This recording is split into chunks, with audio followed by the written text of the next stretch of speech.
En tant que clairvoyante, il faut comprendre une chose, et ça je veux aussi que les gens l'entendent, parce que quand ils viennent, qu'ils vont voir une voyante ou une médium, peu importe, on fait de la clairvoyance, c'est une guidance. C'est toujours un potentiel qui peut se manifester ou va se manifester dans l'instant présent. C'est-à-dire que la personne, elle arrive avec un potentiel de mémoire, de facteurs de vie et d'émotion qui va nous permettre de capter, avec l'aide des guides bien sûr, ce futur potentiel qui va l'amener dans des choses peut-être positives ou peut-être dire attention, si vous faites ci ou si vous faites ça, vous risquez de trébucher sur quelque chose qui ne va pas fonctionner, enfin bon, peu importe. Mais c'est toujours une potentialité. C'est-à-dire qu'à partir du moment où la personne reçoit cette information de ses guides, parce que c'est toujours les guides qui transmettent, il faut savoir que du moment où elle est sortie de cet entretien, elle est déjà en mesure de modifier ce potentiel. C'est là où nous avons le libre arbitre. Nous pouvons tout modifier, c'est juste des potentiels. Ça se résume à ça. C'est nous sommes créateurs de notre propre vie. Donc nous avons nos guides, ils sont là et ils nous mettent des petites choses sur le chemin.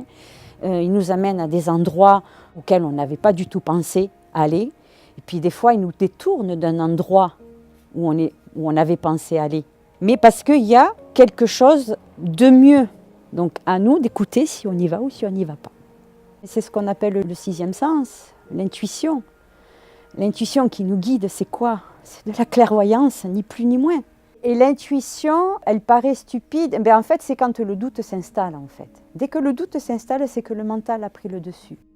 On fait machine arrière, elle s'est dit, ah mais alors attends, elle est où la vibration où j'étais vraiment avec moi-même?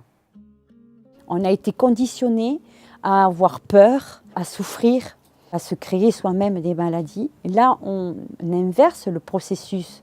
On se dit, puisque je suis créateur, que je suis capable de créer l'aspect négatif de mon quotidien, ça veut dire que je suis aussi capable de créer l'aspect positif.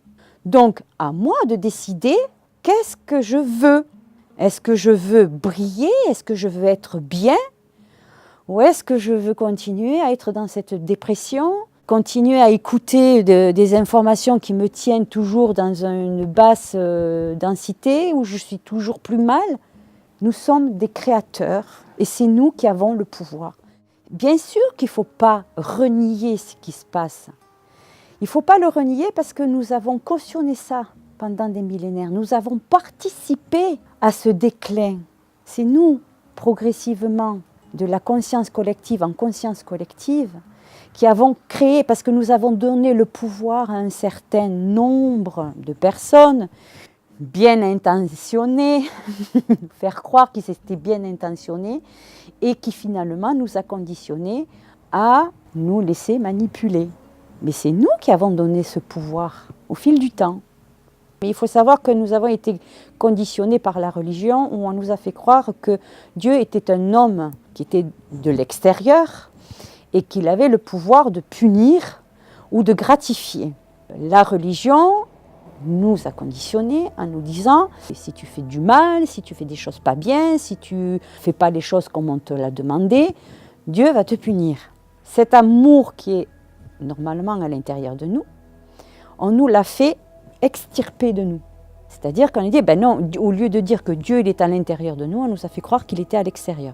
Et donc pour être aimé de cet homme, on s'est mis à jouer des rôles. Et c'est comme ça qu'est venue progressivement la notion d'amour erronée, en pensant que c'est en agissant bien, en faisant plaisir aux autres, que Dieu va nous gratifier et nous aimer. Alors que l'énergie divine, l'énergie de Dieu, elle est en nous. Nous sommes cette partie de la source, donc nous sommes un fragment du divin. Et plus on va continuer à être attentif, à écouter des témoignages, des reportages un petit peu comme aujourd'hui, qui va permettre les personnes à dire oui, il y a des choses qui bougent à l'intérieur de moi, il y a des changements, à moi d'accepter ces changements, à moi de sortir de ce conditionnement dans lequel j'étais. Je me reconditionne. Et on se pose la question, qu'est-ce que je veux faire réellement? Qu'est-ce qui me fait vibrer? Où suis-je? Suis-je dans ce mental qui veut à tout prix m'amener là où je ne veux pas, où je me sens mal, dans le doute, dans la dépression, ou je suis en harmonie avec ce qui vibre à l'intérieur, là. Et c'est là où on fait intervenir l'intuition. Et c'est là où on fait intervenir notre potentiel en tant que clairvoyant. C'est là que va émerger progressivement ces connexions avec l'imperceptible.